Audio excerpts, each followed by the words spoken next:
Во Македонија, како и во целиот свет, денеска со низа манифестации се одбележува Светскиот ден на поезијата. Земјава има доволен број на автори кои пишуваат поезија и го задоволуваат вкусот на читателската публика.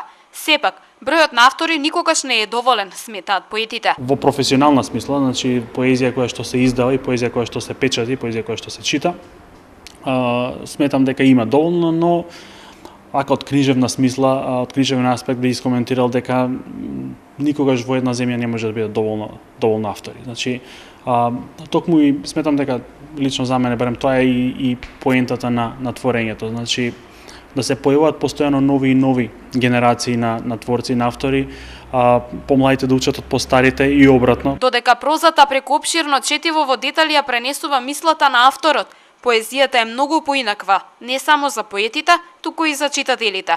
Поетот со малку зборови најчесто кажува многу, а на читателот му се понекогаш потребни неколку читања за да ја извлече суштината на пишаниот збор. Прозата е полесна за толкување, за анализирање, за обработка.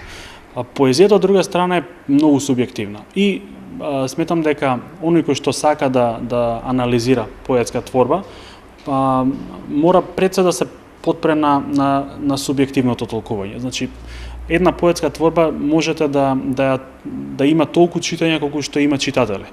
Во една прилика дури и Блаже Којневски мислам дека ова го стави дури на аспект на генерации, кажа дека една поетска творба може да има и читање во повеќе генерации, значи дури една генерација на писатели може да чита поинаку, следната поинаку.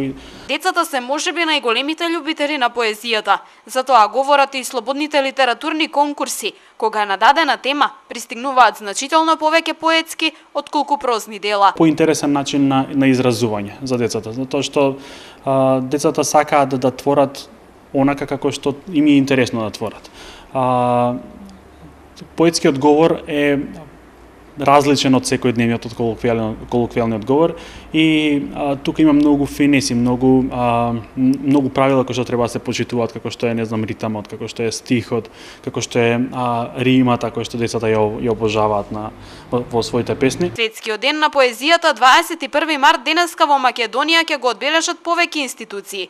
Националната универзитетска библиотека Свети Климент Охридски, издавачки куќи, поети.